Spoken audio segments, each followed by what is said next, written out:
నేను మీ తుపాకి రాజా. ఈరోజు తెలంగాణ జిల్లాల్లో చూసుకున్నట్టయితే కేవలం ఏ పదవి లేకున్నా, ఎక్కడ ఏది లేకున్నా, నమ్ముకున్న ప్రజల కోసం తను ఏదో చేయాలని తపన పడుతూ నిరంతరం ప్రజల కోసం పుట్టే లీడర్లు, మనుషులను ఎంతోమందిని చూసినాం. ఆనాడు చూసినట్టయితే ఈరోజు కల్వకుర్తి నియోజకవర్గంలో ఉన్నాం.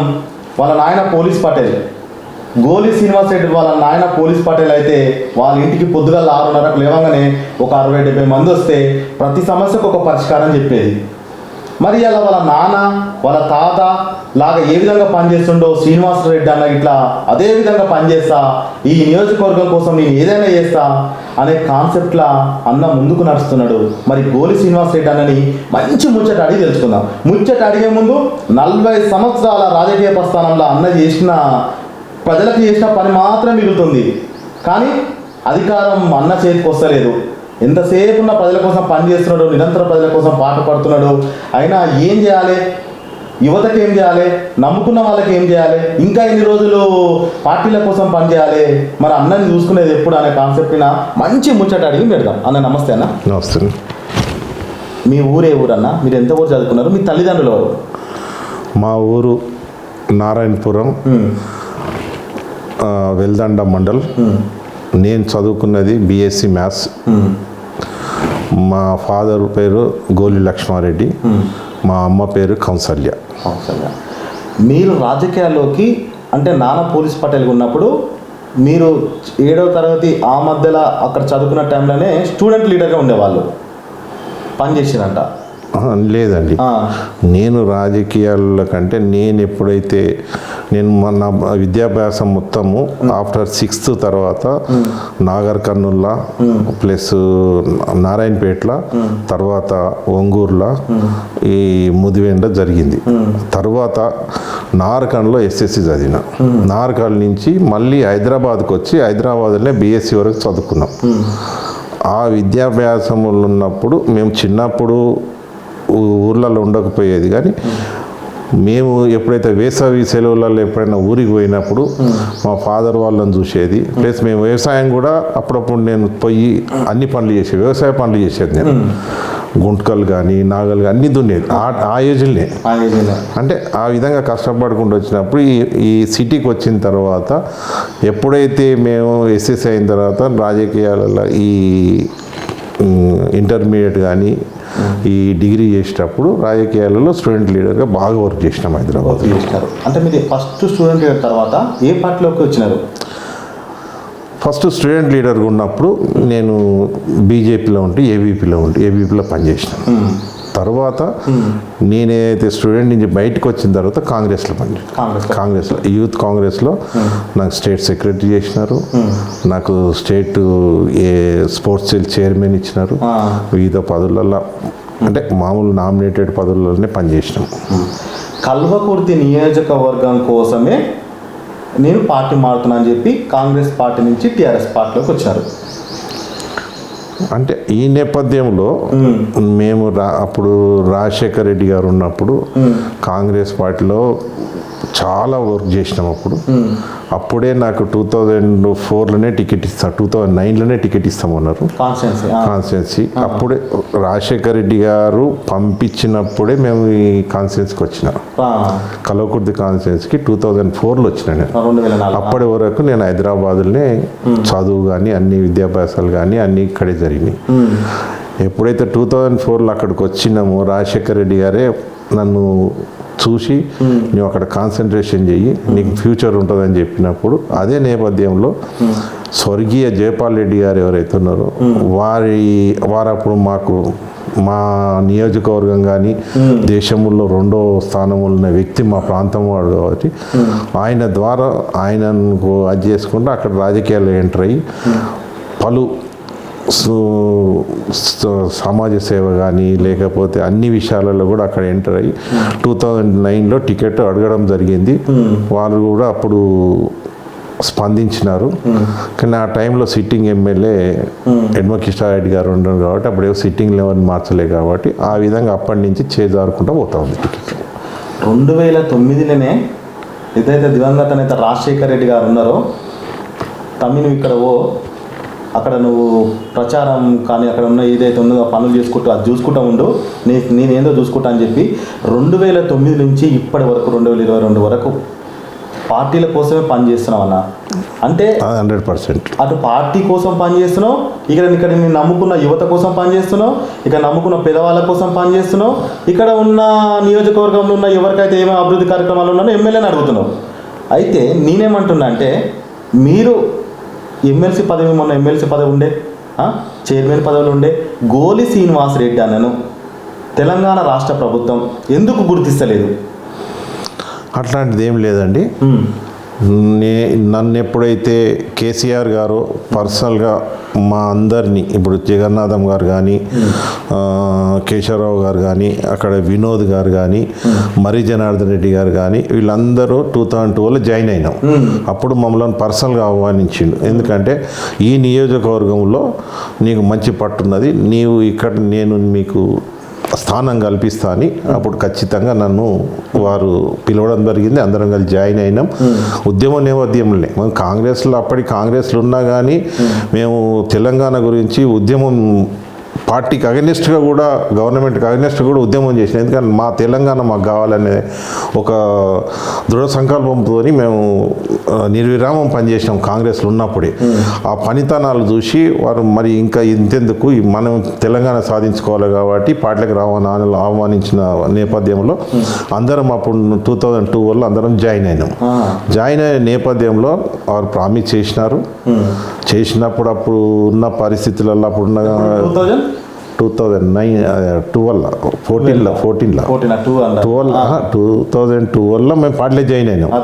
14 ఎలక్షన్స్ అప్పుడున్న నేపథ్యంలో జిల్లాలో ఉన్న పరిస్థితులు, క్యాస్ట్ ఈక్వేషన్స్ కానీ, లేకపోతే రాజకీయ పరిణామాలలో కానీ, అప్పుడున్న సిట్టింగ్ ఎమ్మెల్యే జయపాల్ యాదవ్ టీడీపీలో ఎమ్మెల్యే ఉండే, సిట్టింగ్ ఎమ్మెల్యే వస్తున్నారు కాబట్టి అప్పుడు కేసీఆర్ గారు పిలిచి సిట్టింగ్ ఎమ్మెల్యే వస్తున్నాడు, నీకు మంచి సంస్థ న్యాయం చేస్తానని అప్పుడు చెప్పడం జరిగింది. అప్పుడు మేము అంత గట్టిగా పనిచేసాం. దురదృష్టవశాత్తు ఆయన ఓడిపోయినాడు. ఓడిపోయిన తర్వాత కూడా కాన్స్టిట్యూన్సీ అంతా కూడా మేము కలెదిరిగినాం. అందరం కలిసి కలెదిరిగి అది ఎక్కడ కూడా ఇంత డిస్టర్బ్ కాకుండా కాన్స్టిట్యూన్సీని అట్లే కాపాడుకుంటా వచ్చిన నేపథ్యంలో 2018లో కూడా జిల్లాలో బీసీల సంఖ్య తక్కువ ఉంది కాబట్టి సెకండ్ టైం కూడా వారికే ఇవ్వడం జరిగింది. మేమంతా యువకులం, నా ఎంబడి ఎంతైతే మంది ఉన్నారో ఈరోజు కల్వకుర్తి నియోజకవర్గంలో మేము ఈల వేస్తే 20-25 వేల మంది యూత్ కదిలి వచ్చే స్టేజ్ అందరం కలిసి గట్టిగా పనిచేసి జయపాల్ యాదవ్ని గెలిపించడం జరిగింది. గెలిపించిందా నాకు ఆ నమ్మకం ఉంది. కేసీఆర్ గారి మీద కానీ, కేటీఆర్ గారి మీద కానీ నేను ఇంకా ఎన్ని రోజుల్లో నాకైతే మంచి సముచిత న్యాయం ఇస్తాడనేది మాత్రం నాకు నమ్మకం ఉంది వాళ్ళ మీద. దాంట్లో అయితే ఎలాంటి డౌట్ లేదు. ఇప్పుడున్న ప్రజెంట్ ఎమ్మెల్యే జయపాల్ యాదవ్ కానీ ఇప్పుడు మీకు కానీ అంటే అనుబంధం ఎట్లా కొనసాగుతుంది? పార్టీ లెవెల్లో మాకు అనుబంధం ఉన్నది. పార్టీ విషయంలో మాకేమీ ఇబ్బందులు లేవు. ఆయన నమ్ముకున్న వాళ్ళు కొంతమంది ఉంటారు పార్టీలో, మిమ్మల్ని నమ్ముకున్న వాళ్ళు కొంతమంది ఉంటారు వ్యక్తిగతంగా. ఇలా దళిత బంధు పథకం చూసుకున్నట్టయితే ఒక నియోజకవర్గంలో 100 మందికి వస్తుందన్న. ఆ 100 మందికిలా ఆయన నువ్వు చెప్పే వాళ్ళు కొందరు ఉంటారు. సారు మరి నేను ఇట్లా బతకాలి, ఇది చేయాలి, నాకే ఇప్పిరి, ఆ 10 లక్షలు వస్తే ఎట్నో కొన్ని వ్యాపారం చేసుకుంటా అని చెప్పి ఆయన అంటాడు, ఎమ్మెల్యే మాట్లాడతాడు. ఈ ఇద్దరి మధ్యలో గోలి శ్రీనివాస్ రెడ్డి అన్న ఎమ్మెల్యేకు ఎట్లా ఏ రకంగా ముందుకెళ్ళడం జరుగుతుంది? ఎందుకంటే మీరు ఏదైతే యువతను ముందు మొత్తం నడిచేది మొత్తం గోలి శ్రీనివాస్ రెడ్డి అని అంటే యువతనే, అవునా కదా? ఆ యువతను ఏదైతే నువ్వు అధిష్టానం ఏదైతే చెప్పినారో ఆయన భుజాల పైన నేర్పించుకొని గెలిపించింది గిట్ట మీరే అన్నట్టు వినిపించింది అన్న గట్టిగా కాన్ఫిడెన్స్. ఇలా ఇది నిజమేనా? అది 100% కరెక్ట్. దాంట్లో ఎలాంటి డౌట్ లేదు. యువకులు ఆ రోజు వెనక ముందైనా కానీ యువకులు ఒక సందేశం ఇస్తే కదిలొచ్చి స్వచ్ఛందంగా పనిచేసారు. ఎక్కడ ఏ ఆటంకం లేకుండా ఎంతమంది ఏం చేసినా కానీ, ఎన్ని ఇబ్బందులు పెట్టినా కానీ యువత మాత్రం గట్టిగా టీఆర్ఎస్ పార్టీకి పనిచేసి మా తెలంగాణ సాధించుకున్నాం కాబట్టి బంగారు తెలంగాణను మనం చూడాలని ఒక దృఢ సంకల్పంతో ఒక గట్టి దాంతో వారు పనిచేయడం జరిగింది. యువత గట్టిగా పనిచేసింది కాబట్టి యువతను ఎప్పటికి కానీ నేను నా కంఠంలో ప్రాణం ఉన్నంతకు యువతను మాత్రం నేను కాపాడుకునే ధైర్యం నాకుంది, కాపాడుకుంటా కూడా. అవునన్నా, యువతను మీరు కాపాడతారు. ఇన్ని సంవత్సరాల నుంచి పార్టీకి పనిచేస్తున్నారు, ఏది చెప్పినా కానీ ఎమ్మెల్యేని గెలిపించుకున్నారు, యువతను నడిపించుకున్నారు. అంటే యువతకు ఎంతసేపు ఉన్నా మీరు ఎమ్మెల్యే అయి ఉంటే ఈ పని చేసుకోండి, ఇట్లా ఉండాలి, నియోజకవర్గంలో అందరూ బాగుంటుంది అని చెప్పారు. ఎంతసేపు ఉన్నా వాళ్ళని నమ్ముకొని ఎంతసేపు ఉన్నా మీరు అయితే పెట్టలేరు కదన్నా. ఏదన్నా ఉన్నదనుకో ఉపాధి హామీ చేయొచ్చు, అలా ఊళ్ళో ఏమన్నా ఫ్యాక్టరీలు తీసుకురావచ్చు, ఏదన్నా అవగాహన ఉద్యోగాల కోసం పెట్టవచ్చు, అన్ని పెట్టేయచ్చు. మిమ్మల్ని నమ్ముకున్న వాళ్ళు ఇంకా ఇన్ని రోజులు శ్రీనివాస్ రెడ్డి అన్న ఎవరికైనా ఉంటుంది. ఇలా పార్టీ కండువ మారంగానే ఎమ్మెల్యే కావాలి, జెడ్పీటీసీ కావాలి, ఎంపీటీసీ కావాలి, ఎంపీపీ కావాలని కోరుకునేటోళ్ళు ఇలా రెండోసారి అధికారంలోకి వచ్చిన టీఆర్ఎస్ పార్టీలా ఇంకా గోలి శ్రీనివాస్ రెడ్డి అన్న ఒక కార్యకర్త పాత్ర వహిస్తుండే తప్ప లీడర్ పాత్ర ఎప్పుడు వహిస్తారు అని మీ ఎవరైతే నిన్ను నమ్ముకున్న యువత ఉందో వాళ్ళందరికీ ఉన్న మీ మనసులో గిట్ట ఏదో ఉంది. ఏం చేయాలని సందిగ్ధంలో పడి ఉన్నారా, లేకపోతే ఎట్లా ముందుకు వెళ్దామని ప్రయత్నం చేస్తున్నారా, ఏందన్నా? అయితే లాస్ట్ ఎలక్షన్లో జెడ్పీటీసీ ఎలక్షన్స్ కానీ అవి జరిగినప్పుడు కేసీఆర్ గారు నన్ను జెడ్పీటీసీ కానీ మా భార్య జెడ్పీటీసీ కానీ పోటీ చేయమని స్వయాన్ని చెప్పినాడు. కానీ నా ఆలోచన విధానం ఎలా ఉంటుందంటే ఆ ఒక ఏ మండలాన్ని 2 మండలాలు నన్ను చేయమన్నారు. ఆ 2 మండలాలలో ఆశించే వాళ్ళు ఆ జెడ్పీటీసీ కానీ ఆ ఎంపీటీసీలు కానీ ఆశించే వాళ్ళు మన వాళ్ళే ఉంటారు. నేను ఒక కాన్సెప్ట్ ఒక స్టేజ్లో ఒక సామాజికంగా సేవ చేసుకుంటూ నేను ప్రజలకు సేవ చేయాలి, ఒక మంచి పదవిలు చేసి అందరినీ కాపాడుకోవాలని ఒక నేపథ్యంలో వచ్చినోని కాబట్టి అవి చేయమన్నప్పుడు దాన్ని ఆశించిన వాళ్ళని నోరు కొట్టినట్టు కడుపు కొట్టినట్టు అవుతుంది. కాబట్టి ఆ కోవలు పోలేదు. ఒకవేళ అప్పుడే నేను జెడ్పీటీసీ కానీ అది కానీ అయితే నన్ను దీనికన్నా ఎక్కువ గుర్తింపు వస్తుండేనా తగ్గుతుండేనా అనేది అప్పుడు తెలుస్తుండే. కానీ ఒకరు నా ఎంబడి ఉన్నోళ్ళు వాళ్ళు ఆశించినప్పుడు మనం ప్రతిదీ పోస్ట్ మనకే కావాలన్నప్పుడు వాడు మనిషి కాదు. రాజకీయాలలో మనము ప్రజలకు సేవ చేయాలన్నప్పుడు ఒక కొడితే కుంభస్థలాన్ని కొట్టే ప్రజలకు సేవ చేయాలి. లేకున్నా కానీ ప్రజలకు సేవ చేస్తున్నాం. ఏ ఎమ్మెల్యే ఏ విధంగా మేము పనిచేస్తున్నాం. ఎమ్మెల్యే గవర్నమెంట్ పరంగా ప్రోటోకాల్గా చేస్తున్నాం. ప్రోటోకాల్ లేని పనులన్నీ మేము చేయగలుగుతున్నాం. ప్రజలకు ఏ విధంగానైనా కానీ ఆపద ఉంటే ఆడుకోవడం కానీ అన్ని విషయాల్లో మేము చేస్తున్నాం. మా యువత కూడా అంత సపోర్ట్ చేస్తుంది. ఈరోజు కూడా నన్ను 20 ఏళ్ళు ఎత్తుకొని కూడా ఈరోజు కూడా వాళ్ళు ఏమి కూడా ఆశించకుండా ఏమి ఇబ్బందులు పడకుండా ఇప్పటికి కూడా ఎత్తుకుంటున్నారు. కాబట్టి వాళ్ళకు జీవితకాలం వాళ్ళందరికీ కూడా రుణపడి ఉంటారు వాళ్ళ గురించి.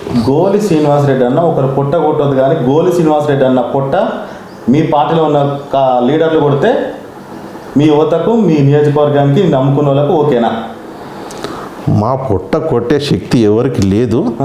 కానీ రాబోయే కాలములో మేము సముచిత స్థానములో పోతాము.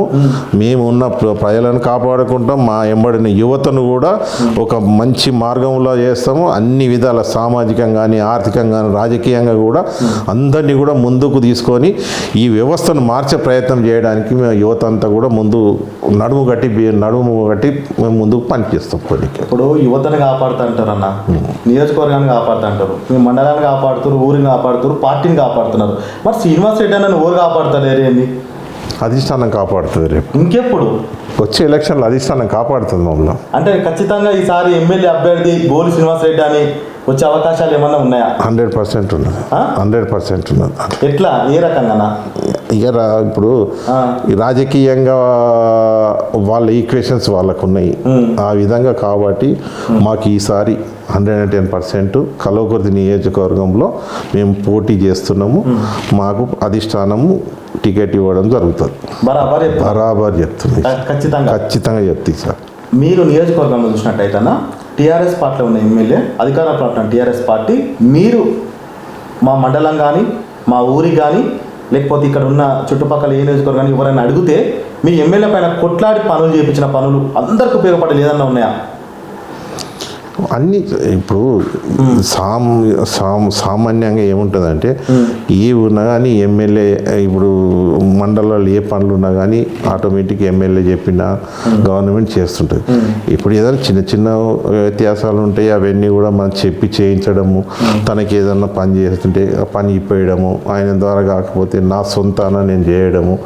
నాకు ఎందుకంటే నాకున్న అదృష్టం ఒకటి ఏంటంటే అఫీషియల్స్ కానీ లేకపోతే వేరే వేరే వివిధ హోదాలలో ఉన్న లీడర్లు అనుకోండి, అఫీషియల్స్ అనుకోండి, మనం ఏం చెప్పినా కానీ 99% వాళ్ళు పని చేశారు కాబట్టి వేరే వాళ్ళను అడిగి పని చేయించేంత అవసరం పడలేదు. పోలీస్ కేసులే అనుకోండి, రెవెన్యూ మ్యాటర్స్ అనుకోండి, ఇతర ఏదన్నా మంత్రుల దగ్గర కానీ ఎవరు పోయినా మమ్మల్ని రెస్పెక్ట్గా పిలిచి మేము అడిగినది మేము 10 అడిగితే కనీసం 8, 9 చేసిన సందర్భాలు ఉన్నాయి. అవి చిన్న చిన్న పనులు కాబట్టి మాకెక్కడో ఇబ్బంది కాలేదు ఇప్పటివరకు. అయితే నేనేమంటున్నాను అంటే మీ నియోజకవర్గ ప్రజలు ఏమన్నా నేను అంటలేను, ఎట్టనైనా గోలి శ్రీనివాస్ రెడ్డిని పైకి రానియద్దు. గోలి శ్రీనివాస్ రెడ్డి ఒక్కసారి మళ్ళీ వచ్చిందంటే ఇక మళ్ళీ ఎప్పుడు నిరంతరం ఆయనే ఉంటాడు అనే కాన్సెప్ట్లో మీ పార్టీ వాళ్ళు అంటున్నారు, బయట పార్టీ వాళ్ళు కాదు. మరి అది ఆ విషయం మీ దాకా తెలిసిందా? మీ ప్రజలు మాత్రం అంటున్నారు. ప్రజలు అట్లా అన్నారు, ప్రజలు ఏమన్నారే? ప్రజలు ఎందుకు అంటారు? గోలి శ్రీనివాస్ రెడ్డి అన్న ఎవరన్నా ఒక ఆడపిల్ల పెళ్లి చేయాలన్నా, ఒక దవాఖానకు పోయి మాట్లాడాలన్నా, ఒక పోలీస్ స్టేషన్లో ఏమన్నా కావాలన్నా, ఒక రైతుకి ఏమన్నా కావాలన్నా, ఎవరైనా చనిపోయినా ఎవరి ఇంటికి వచ్చినా కానీ మీ నాయన పోలీస్ పార్టీలు ఏ విధంగా 60 మంది మీటికి పొద్దుగాల లేచి వచ్చేదో మీరు గిట్ట సొంత నిధులతోటో లేకపోతే మీ చేతనైన సాయంతో పనిచేసిన శ్రీనివాస్ రెడ్డి అన్న ఖచ్చితంగా మరి ఈ నియోజకవర్గానికి ప్రజల కోసమే, ఎందుకంటే మిమ్మల్ని చూస్తుంటే ఏమర్థమైపోతుందంటే నాకు ఎన్ని ఆస్తులున్నా అన్ని పక్కన పెడితే ప్రజల కోసమే పనిచేస్తా అని చెప్పి టీఆర్ఎస్ కండవ కప్పుకున్న మీరు అధిష్టానంతో గిట్ట మంచిగా ఉన్నది. కానీ మన నియోజకవర్గంలో మీ గురించి తప్పుడు ప్రచారం చేస్తున్నారంట, అది ఎంతవరకు నిజమన్నా? నా నోటీసులకు రాలేదు, అట్లాంటి పరిస్థితి అయితే ఉండదు అని మీరు అనుకుంటున్నారా? నేను అనుకుంటున్నా. ఎట్లా అనుకుంటున్నారన్నా? నాకైతే నోటీసులు రాలేదు, రాదు కూడా నాకు నమ్మకం. అవును, ఇప్పుడు ప్రజెంట్ ఉన్న జైపాల్ యాదవ్ మళ్ళీ ఇంకోసారి ఎమ్మెల్యే కావాలనుకుంటారు, నేనే ఎమ్మెల్యే అని చెప్తున్నప్పుడు మరి వాళ్ళు చెప్పరా? ఇప్పుడు మీ లీడర్, మీరు ప్రజలు అంటున్నారు, ప్రజలు అనకండి, లీడర్లు అనండి. లీడర్లు ఎవరు ఆశించేవారు ఎలాగో లీడర్లు అనుకుంటే ప్రజలు చెప్పిరని చెప్తున్నా. లీడర్లు అనుకోవచ్చు, లీడర్లు అనుకుంటున్నదాన్ని తప్పులేదు. ఎందుకంటే తను ఆశిస్తున్నాడు, తను ఆ పదవిలో ఉన్నాడు కాబట్టి అది అనడంతో సర్వసాధారణం. ఇప్పుడు నేను ఎమ్మెల్యే అని గట్టిగా అంటున్నా, నాకు ఇస్తారు అంటున్నా, అది సాధ్యమైంది అసాధ్యమైంది అనేది ఆ రోజు తెలుస్తుంది. అయినా కానీ పోటీ అయితే నాకు వస్తుంది నమ్మకం, నేను పోటీ చేస్తా, నేను గెలుస్తా, ప్రజలకు సేవ చేస్తా అనే ఒక ఖచ్చితంగా నమ్మకం మీద ఉన్నాం.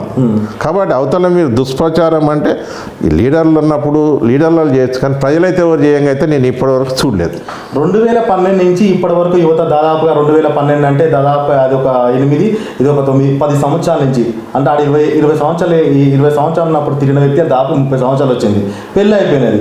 అంటే మీరు అధికారంలో ఉంటే ఆ యువతకు కానీ ఎవరైతే నీకు ఎక్కువ గోలి శ్రీనివాస్ రెడ్డి అన్నప్పుడు ఉన్నది యువత, వాళ్ళకి ఏదో ఒకటి చేయాలన్న తపన మీకు ఉంటుంది.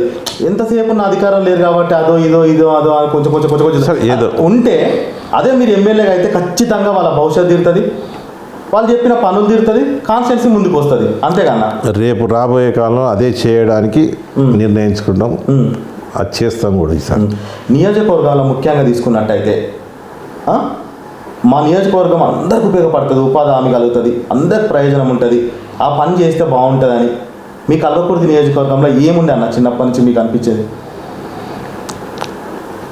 అంటే ఇప్పుడు రాజకీయాలు ఉన్నప్పుడు ప్రతి కాన్స్టిట్యూన్సీ డెవలప్మెంట్ చేయడం ఒకటి, ఏదన్నా యువతకి ఉపాధి కావాలంటే ఫ్యాక్టరీయో ఏదన్నా ఒక వాళ్ళకు ఉపాధి తేవడానికి ఫ్యాక్టరీస్ కానీ కంపెనీస్ ఏదో ఒకటి తెస్తే, ఎందుకంటే యువత ఎక్కడో మన మహబూబ్నగర్ జిల్లా పేరే ఉంది వలసల జిల్లా అని, కాబట్టి అట్లా పోకుండా అవకాశాలు ఉన్న కొందరు లీడర్లు చేయలేకపోతున్నారు.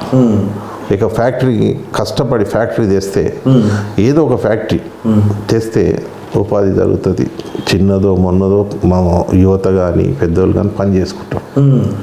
వలసల జిల్లా కాబట్టి అవి పోకుంటే ఇక్కడ ఆగుతారు. అయినా మా తెలంగాణ రాష్ట్రం వచ్చిన తర్వాత వలసల జిల్లా కాదు, మేమే వలసలకు తెప్పించుకుంటున్నాం. ఆ విధంగా తయారు చేసినాం ఏది తెలంగాణ రాష్ట్రాన్ని. కాబట్టి మాకు అవకాశం వస్తే మాత్రం యువత గురించి కానీ పెద్దోళ్ళ గురించి కానీ ఏదైనా కానీ ఫ్యాక్టరీస్ కానీ యువతకి ఏదైతే మన బతకడానికి ఏదైతే అవసరం ఉంటుందో అది తెస్తాము, తెచ్చే ప్రయత్నం కూడా చేస్తాం గట్టిగా ఈసారి. ఖచ్చితంగా ముఖ్యమంత్రి గారితో చెప్పి మీ నియోజకవర్గంలో మీరు నమ్ముకున్న వాళ్ళు ఎవరైతే ఉన్నారో ఎమ్మెల్యే కావాలి ఖచ్చితంగా టికెట్ గోలి శ్రీనివాస్ రెడ్డి అని ప్రకటించే అవకాశం 100% మీరు ఉన్నది అని అంటున్నారు. ఇది నిజమేనా? అంటున్నా ప్రకటిస్తాడు ఈసారి. ప్రకటిస్తాడా? పక్కా. అంటే మీకు ఏమైనా హామీ కానీ ఏమైనా ఇచ్చిర్రా? ఇక అవన్నీ బయటకు చెప్పలేము. చెప్పొద్దా? తర్వాత ఇచ్చినాకనే ముచ్చట పెడతాం. అంతే, ఇచ్చినాక ఏం చేయాలి ఏం చేస్తాం అనేది అప్పుడు చెప్తాం. సరే, నెక్స్ట్ మీరు కాబోయే ఎమ్మెల్యేలా ఇప్పుడు నెక్స్ట్ మీకు టికెట్ వస్తుంది కాబట్టి ఖచ్చితంగా గోలి శ్రీనివాస్ రెడ్డి అన్న ఎమ్మెల్యే గెలుస్తాడు. గెలిచినాక మళ్ళీ ఒకసారి వచ్చి ముచ్చట పెడతా. కానీ ఇప్పుడు చూసినట్టు అన్న నియోజకవర్గంలో రైతు బంధు కానీ పింఛన్లు 3 సంవత్సరాల కింద ఎక్కించిన పింఛన్లు ఇంతవరకు రాలేదు. ఏదో తండాలు ఉన్నాయి కదా, ఆ తండాల గ్రామ పంచాయతీ చేశారు. ఆ గ్రామ పంచాయతీ ఇంతవరకు రేషన్ షాప్ లేదు, ప్లస్ ఒక పంచాయతీ ఆఫీసు లేదు. ఇది మీ నియోజకవర్గంలో సార్ దృష్టికి తీసుకుపోయారా? మిషన్ భగీరథ నీళ్ళు ఎక్కడెక్కడ వస్తున్నాయి, ఇంకెక్కడెక్కడ అంత పూర్తి పనులు అయిపోయినా ఇంటింటికి నల్లు వస్తుందా? ఇవన్నీ కూడా మేము నియోజకవర్గంలో మీరు అన్నట్టు కొన్ని ప్రాబ్లమ్స్ ఉన్నాయి, కానీ అవన్నీ కూడా 80-85% వరకు అన్నీ కూడా అయినాయి. ఇంకా 15-20% ఉన్నాయి. ఎవరమైనా కానీ ఒక చిన్న పిల్లలాగా ఉన్న తెలంగాణను 8 ఏళ్ళలో ఇంత దూరం తీసుకొచ్చినామంటే 80% తీసుకొచ్చినాం. 80-85% వరకు. ఆ 15% కనిపిస్తుంది పబ్లిక్. ఎందుకంటే ఆ 15% కూడా పబ్లిక్ కనిపించదు. చాతగాని లీడర్లు ఎవరైతే ఉంటారో ఆపోజిషన్లో ఈ పార్టీని తట్టుకోలేని శక్తి లేని పార్టీ లీడర్లు ఉంటారు, ఆపోజిషన్ ఉంటారు, ఆ ఉన్న 15% ఎత్తి చూపిస్తారు. కానీ 85% చేసిన ఏది ఎవరు చెప్పరు. కాబట్టి అదే ముందుకు వస్తుంది. కాబట్టి ఆ 15% కూడా ఈ 2 సంవత్సరాలలో 80-90% అవి కూడా కంప్లీట్ చేస్తాం. ఏ ఇష్యూ కానీ దళిత బంధు కానీ ప్లస్ రైతు బీమా కానీ రైతు బంధు కానీ పింఛన్లు కానీ అంచెలంచెలుగా అన్నీ కూడా తయారవుతున్నాయి. నేనేమంటున్నా, అధికారం పార్టీలో ఉన్న గోలి శ్రీనివాస్ రెడ్డి అన్న ఇలా దళిత బంధు ఏం చేస్తా అంటే ఇప్పుడు చదువుకున్న వాళ్ళకు ఇవి ఎవరైతే డిగ్రీ చేశారో వాళ్ళకి ఏంటంటే ఇట్లాగా తమ్మి ఇది ఇప్పుడు వస్తా అంటే చెప్పొచ్చు. అరే ఆయనకు వచ్చింది ఈయనకు రాలేదు. ఇప్పుడైతే మీరు చెప్పుకోవాలి కదా, కాన్స్టిట్యూన్సీలో తిరిగేది మీరు చెప్పండి. ఇప్పుడు నియోజకవర్గంలో తిరిగేది మీరు. ఇంకా 100 అయిపోయింది అంటే నియోజకవర్గంలో 100 మందికి ఇస్తున్నారు, అది ఓకే. నెక్స్ట్ మళ్ళీ ఇంకెప్పుడు వస్తా అని మిమ్మల్ని అడుగుతుంటారు వెంటాడుతున్నారు ప్రశ్నలు. ఎందుకంటే నమ్ముకున్న వాళ్ళు ఇక్కడ దళితులు తిరుగుతారు, బీసీలు తిరుగుతారు, బహుజనులు తిరుగుతారు, ఎస్టీ తిరుగుతారు, ముస్లిం అందరూ తిరుగుతారు. కాబట్టి అడిగినప్పుడు మీరు ఏం చెప్తారు? ఇంకేమన్నా మళ్ళీ నెక్స్ట్ ఎప్పుడు పెట్టే అవకాశాలు ఉన్నది? ఇప్పుడు ఆల్రెడీ ఈ వచ్చే నెలలో కొన్ని వస్తాయి. అంటే ఒకటేసారి లక్షల మందికి ఒకటేసారి ఇవ్వలేము. వంచలంచెలు ఇస్తాం. ఇప్పుడు ఈ విడత వస్తుంది, మళ్ళీ ఇంకో విడత వస్తుంది. ఇప్పుడు మేము 100 ఇచ్చినాం, మళ్ళీ రేపు 2000 నుంచి 2500 వరకు ప్రతి కాన్స్టిట్యున్సీకి ఇవ్వడానికి స్కోప్ ఉంది. ఆ 2500 ఇచ్చిన తర్వాత మళ్ళీ వచ్చే 2-3 నెలల్లో మళ్ళీ ఇంకా వాల్యూమ్ పెట్టి తీస్తారు. అంటే మనకు ప్రజల నమ్మకం అవుతుంది కదా, ప్రజలు ఇస్తున్నారు అనేది, దాని మీద వ్యతిరేకత అనేది రాదు. 100% రాదు. ఎందుకంటే 100 మందికి ఇచ్చే ఆపేస్తేనేమో మీరు అన్నట్టు ఇస్తారా అయ్యారని భయం ఉంటుంది. 100 మందికి ఇచ్చిన తర్వాత మళ్ళీ ఈ వచ్చే నెలలో మొత్తం మళ్ళీ 2500 3000 వస్తుంది. 3000కి ఇచ్చిన తర్వాత ఆ 2-3 నెలల తర్వాత మిగతాది ఇస్తాం. ఎలక్షన్ల వరకు కొంత చేస్తాం. ఎలక్షన్లు అయినాక మిగతా ఏదన్నా మిగిలిపోయి ఉంటే అప్పుడు కంప్లీట్ చేస్తాం. కల్వకుర్తి మీద గట్టి పట్టున్న లీడర్లు మీరు ఎట్లా యువత మీకోసం ఎట్లా పట్టున్నారో అలాంటి ప్రతిపక్షాలు కాంగ్రెస్ పార్టీ కానీ అటు బీజేపీ పార్టీ కానీ ఇంకా వేరేది ఏ పార్టీలన్నా కానీ గట్టిగా ప్రయత్నం చేస్తున్నారు. మరి అందులో శ్రీనివాస్ రెడ్డి అన్న నెగ్గుతాడా? అంటే నాకు మళ్ళొకసారి ప్రతిపక్ష నాయకులు ఉన్నారు కదా, అవును, కాంగ్రెస్ పార్టీలో ఉన్న నెక్స్ట్ వచ్చే ఎన్నికలలో బీజేపీ పార్టీలో కానీ అభ్యర్థులు గట్టి ఉన్నారు. వాళ్ళతో పాటు శ్రీనివాస్ రెడ్డి అన్న వాళ్ళని ఎదుర్కోనికి సిద్ధంగా ఉన్నాడా? 110% ఎదుర్కోనికి సిద్ధంగా ఉంది ఈరోజు. వాళ్ళు ఎంత గట్టిగా ఉన్నా వాళ్ళను ఎదిరించి ఓడించి నిలబడగల శక్తి మా దగ్గర ఉంది. మాకున్నది, మా యువతకున్నది, మా పార్టీకి కూడా ఉంది. మా పార్టీ చేసే సంక్షేమ పథకాలు కానీ, మా పార్టీ చేసే పనులు, ఏ పనులు అవుతున్నాయో అన్ని పనులు చేస్తుంది కాబట్టి వాళ్ళని ఎదిరించి నిలబడే శక్తి ఉంది. గెలిచే శక్తి మాకే ఉంది, ఇంకెవరికి లేదు ఇప్పుడు అన్న. ఎందుకంటే మీరు ప్రజలలో తిరుగుతున్నారన్న నిరంతరం. ఎందుకనంటే మొన్న కరోనా నేపథ్యంలో ఎంతోమంది చనిపోయినారు. అంటే ఇలా వైద్యం అనేది ఎంత ఇంపార్టెంట్. తండ్రి ఒకటి బిడ్డ చనిపోయింది, బిడ్డ ఒకటి పిల్లలు చనిపోయింది, ఈ విధంగా చనిపోయినప్పుడు నేను ఒక్కటే చెప్తున్నా, మీరు ఎంతోమంది ఖర్చు పెడుతున్నారు. ఒక చిన్నది మీ పేరు పైన, మీ నాయన పేరు పైన ఒక అంబులెన్స్ లాంటిది మీ సొంత ఫౌండేషన్ నుంచి ఏమైనా ఏర్పాటు చేసే అవకాశం ఏమైనా ఉందా? ఏమైనా మీ సొంత పనులు ఏమైనా చేసినారా? అంటే మేము కరోనా వచ్చినప్పుడు అన్ని కాన్స్టిట్యున్సీలు, అన్ని మండలాలు కానీ ఊరు తిరిగి అందరిని ఆదుకున్నాం. అన్ని విషయాలలో వాళ్ళని సాటిస్ఫై చేయగలను, ఎంతైతే చేయగలనో అంతే చేసినాం. ఎందుకంటే ఆ కరోనా అనేది ఈరోజు అంటే కొద్ది అవగాహన వస్తుంది కరోనా అంటే ఇట్లుంటుంది. ఆ రోజుల్లో ఎవరికి కూడా తెలియదు కరోనా ఏంది, కరోనా ఎట్లొస్తుంది. టాప్ టు టాప్ డాక్టర్లకు కూడా కరోనా విషయంలో తెలియదు. కానీ అప్పుడు ఒకటే ఏముండే, శానిటైజర్ తప్ప ఇంకొకటి మనకు అవకాశం లేకుండా. ఆ విధంగానే శానిటైజర్ కానీ లేకపోతే ఈ దూరం పాటించడం కానీ ఇవన్నీ చేసినాం. అప్పట్లో ఉన్న అందరినీ ఆదుకోగలిగినాం అవన్నీ ఇచ్చి. అప్పుడు అవి కొనలేని పరిస్థితుల్లో కూడా ఊర్లలో ఉండి అట్లాంటి వాళ్ళకి మేము అది ఆదుకున్నాం. ఈరోజు అవగాహన వచ్చింది, ఎవరి దాళ్ళు కూడా దాన్ని పాటిస్తారు. ఈరోజు కరోనా అనేది కూడా లేదు మన దగ్గర. ఇంకోటి అన్న ముఖ్యమైన విషయం అడుగుతా, ఎందుకంటే మీరు ప్రజలలో తిరుగుతున్నారు కాబట్టి, మీరు ఆశిస్తున్నారు కాబట్టి. ఇవాళ మీరు చూసుకున్నట్టయితే గ్రామాలల్లో ఉన్నత పాఠశాలలు ఉంటాయి, సర్కార్ బళ్ళు, అందరూ చదువుకుని అదే.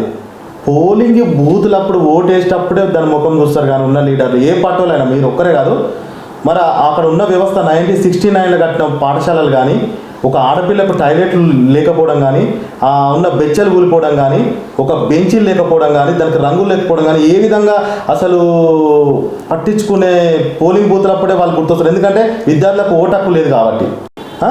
మరి దానిపైన గిట్ట మీ నియోజకవర్గంలో ఎంతవరకు మన కార్యక్రమం పైన మీరు ఇక్కడ ఈ స్కూల్కి వస్తే బాగుంటుంది, దీనికి వస్తే బాగుంటుంది అని చెప్పడం జరిగింది. అందులో ఆదర్శంగా ఏమన్నా పాఠశాలలు ఏమన్నా ఏర్పాటు చేయడం జరిగిందా? అయితే కొద్దిగా ముందుకు పోతాం. ఎందుకంటే ఏదైతే కల్వకుర్తి నియోజకవర్గంలో పాఠశాలలు ఉన్నారు కదా, ప్రతి పాఠశాలకు కానీ ఎక్కడన్నా కానీ అక్కడున్న టీచర్లు కానీ అక్కడున్న ఊర్లో ఉన్న పెద్ద మనుషులు వస్తే మీరు ఎంక్వైరీ చేసుకోవచ్చు. నా ఒక్కరి విషయం, నేను వేరే వాళ్ళ గురించి నేను కామెంట్ చేయను, నేను చేసే అవసరం కూడా లేదు. పాఠశాలలకు ఏమి కావాలనో ఎవరైతే వచ్చి అడిగితే ఏ పాఠశాల కానీ ఎక్కడ కూడా ఇగ్నోర్ చేయకుండా నాకు శక్తి ఉన్నంత వరకు నా సాయం ఎంతైతే అంత మంది మాత్రం పనిచేసిన. మా ఊర్లో కానీ లేకపోతే పక్క విలేజ్లో కానీ మండలంలో కానీ బెంచీలు అంటే బెంచీలు, వాటర్స్ కానీ వాటరు, ప్రతిదీ దీనికి ఈ కంప్యూటర్ అవసరం పడుతుంటే కంప్యూటర్ కానీ ఇవ్వడం జరిగింది. ఎంతమంది వచ్చి అడిగిర్రో స్కూల్ విషయంలో, చదువు విషయంలో మాత్రం ఎక్కడ కూడా కాంప్రమైజ్ కాకుండా వాళ్ళు అడిగింది 100 అడిగితే కనీసం 90 అని ఇచ్చినా కానీ పని అయితే చేసిన. అందులో భాగంగా ఇప్పుడు మా ప్రాంతంలో ఉన్న చదివించలేని పరిస్థితుల్లో ఉన్న వాళ్ళు ఎవరైతే మా బ్రతులు కానీ వాళ్ళు ఉంటారు కదా, వాళ్ళకి ఏరియాలో ఎక్కడైతే హైదరాబాద్నే కదా ప్రైవేట్ స్కూళ్ళల్లో ఎక్కువ శాతం ఏంటంటే, ఇప్పుడు రాబోయే కాలంలో ప్రైవేట్ స్కూళ్ళు ఏమైతే చెప్పలేను కానీ అప్పట్లో ప్రైవేట్ స్కూళ్ళకే ఎక్కువ ప్రాధాన్యత ఉండే. మా రైతులు కానీ ఎంత ఇబ్బంది పడ్డా, వాడు ₹1,00,000 ఇబ్బంది పడ్డా కానీ తన కొడుకును కానీ బిడ్డను కానీ చదివించాలని హైదరాబాద్కి వచ్చిన దాఖలాలు ఎక్కువ ఉన్నాయి. అట్లాంటి వాళ్ళకు నేను 99%, నేను 50% వాళ్ళకు డిస్కౌంట్ ఇప్పించి చదివించిన అది ఉన్నది. హాస్పిటల్స్లలో కూడా ఎక్కువ శాతం ఒక 10 లక్షలు అయితే 4 నుంచి 5 లక్షలు డిస్కౌంట్ ఇప్పించిన దాఖలాలు కూడా ఉన్నాయి. మీరు ఎంక్వైరీ చేయొచ్చు ఆ విషయాలలో. ప్రతిదీ కూడా నా దగ్గరకు వచ్చి హాస్పిటల్ కానీ స్కూల్కి వచ్చిన వాళ్ళు మాత్రం ఉట్టి చేతిలో పోయింది అయితే లేదు. సరే, గోలి శ్రీనివాస్ రెడ్డి అన్న, నేనేమంటున్నానంటే మీరు ఖచ్చితంగా నియోజకవర్గంలో ఎమ్మెల్యే టికెట్ గోలి శ్రీనివాస్ రెడ్డి అన్నటప్పుడు, మీరు ఎమ్మెల్యే ఖచ్చితంగా బరాబర్ గెలుస్తా అన్నటప్పుడు అప్పుడు మీరు ఏమేమి పని చేయాలి, మీ ఇష్యూల పైన తుపాకి రాజా గట్టిగా వచ్చి మీ ఎవరైతే మీ యువత మీ ప్రజలు ఉన్నారో వాళ్ళ మధ్యలో కూర్చొని ముచ్చట పెడదాం. మరి రా అంటావన్నా? ఎప్పుడన్నా ఎనీ టైం. ఇంకోటి ఏంటంటే మిమ్మల్ని అడగలేక కొన్ని ప్రశ్నలు. మీ ప్రజలు ఎవరైతే ఉన్నారో వాళ్ళ యువత కానీ మిమ్మల్ని నమ్ముకున్న వాళ్ళకి కానీ గోలి శ్రీనివాసరెడ్డి పటేల్ సారో ఏదో ఒకటి అన్నను వచ్చి మన నియోజకవర్గం వస్తే పని చేస్తాడు, ఈయన మీద మాకు నమ్మకం ఉంది, అన్ని పనులు చేయగలుగుతాడు, ఏ అధికారం లేకుండా ఇన్ని పనులు చేస్తున్నాడు, ఆయన సొంత పైసలతోటి అన్ని విధాలుగా చూసుకుంటున్నాడు, బడి కానీ గుడి కానీ పెళ్ళి కానీ డాక్టర్ కానీ ఇంకా ఏదైనా కానీ. మరి ఆ ప్రజలకు మీకోసం ఏం చెప్తాడా అని ఎదురు చూస్తున్నారు వచ్చే ఎన్నికలలో. ఒక్కసారి 2 నిమిషాలు కెమెరా చూసి మీ నియోజకవర్గ ప్రజల గురించి నమస్కారం పెట్టి మాట్లాడేది. నేను ఆశిస్తున్నా, నేను టికెట్ వస్తుంది, గెలిచిన తర్వాత నియోజకవర్గంలో ఏ పని కానీ ఎవరికి ఇబ్బంది కాకుండా స్కూల్స్ కానీ హాస్పిటల్స్ కానీ ఏదైనా కానీ యువతకు కానీ పెద్దలకు కానీ పేదవాళ్ళందరికీ కూడా ఎవరు ఇబ్బంది పడకుండా వాళ్ళందరికీ కూడా సాయం చేసి ఆ ప్రాంతం రుణం తీసుకోవడానికి ఎప్పుడు ముందు ఉంటాను నేను. చూసిరు కదా, గోలి శ్రీనివాసరెడ్డి అన్న తక్కువ మాట్లాడుతుండో ఎక్కువ పని చేస్తున్నా అని అంటున్నారు. నాకెందుకు అన్నతో మాట్లాడితే నాకు అదే అనిపిస్తుంది. ఖచ్చితంగా ఎవ్వరు ఏమనుకున్నా, ఎమ్మెల్యే ఏమనుకున్నా, పార్టీ వాళ్ళు ఏమనుకున్నా, నాకు అధిష్టానం నాకు ఒక హామీ అయితే ఇవ్వబోతుంది. ఖచ్చితంగా నేను ఈ నియోజకవర్గానికి ఖచ్చితంగా ఎమ్మెల్యే అభ్యర్థి టీఆర్ఎస్ తరఫున టికెట్ తెచ్చుకొని ఖచ్చితంగా కల్వకుర్తిలా గెలిచి ఇంకా మంచి పనులు చేస్తానని నమ్ముకున్న యువత అయితే ఉందో 25,000 మంది యువతకు వాళ్ళందరికీ మంచి ఉపాధి ఆమె కల్పిస్తానంటున్నాడు. అన్నకు టికెట్ వచ్చిన తర్వాత చెప్పడమే కాకుండా వాళ్ళందరికీ పనులు చేసి ఇంకా ఏవైతే పనులు ఉన్నాయో కల్వకుర్తి నియోజకవర్గంలో ఇప్పుడు ఇట్లా ఇంకా 2 సంవత్సరాలు ఉంది, పనులు చేపించాలి. ఇంకా ముందు వచ్చినాక ఇట్లా పని చేయించి అందరికీ భరోసాగా ఉండాలని కోరుకుంటున్నా. అన్న ఉంటానా మరి. Thank you. మరి మా తుపాకి రాజా ముచ్చట ఉంది, తుపాకి రాజా ముచ్చట చూసారు కదా, మరో లీడర్తో తుపాకి రాజా ఏకదం ముచ్చట పెడతాడు. ఉంటాం మరి.